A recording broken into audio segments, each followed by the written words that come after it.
პრეზიდენტმა მოგვაწოდა ახალი დეტალები იმის შესახებ, თუ რა მოხდა წლის დასაწყისში, როდესაც ირანის რეჟიმი ქუჩებში გავიდა და როგორც პრეზიდენტი ამბობს, 45,000 სამოქალაქო პირი დახოცა მისსავე ქვეყანაში. ამის შემდეგ, როგორც ეს პრეზიდენტმა მითხრა, ამერიკამ შეიარაღება გაუგზავნა ირანელ მომიტინგეებს. ციტირებ: ჩვენ მათ დიდი რაოდენობით იარაღი გავუგზავნეთ ქურთების გავლით. პრეზიდენტი ახლა მიიჩნევს, რომ ქურთებმა ეს იარაღი თავისთვის დაიტოვეს, მიუხედავად იმისა, რომ იარაღი მომიტინგეებისთვის იყო განკუთვნილი. ასე რომ მრავალი მნიშვნელოვანი თემა გამოიკვეთა ჩემი პრეზიდენტთან საუბრის დროს.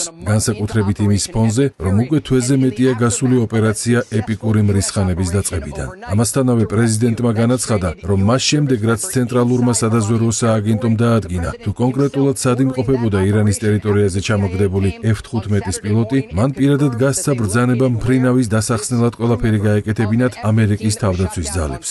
სწორედ პრეზიდენტის ბრძანების საფუძველზე ასობით სპეციალური სამხედრო ძალების წარმომადგენელი ღრმად შეიჭრა ირანის ტერიტორიაზე და წარმატებით დაიხსნეს ამერიკელი პილოტი.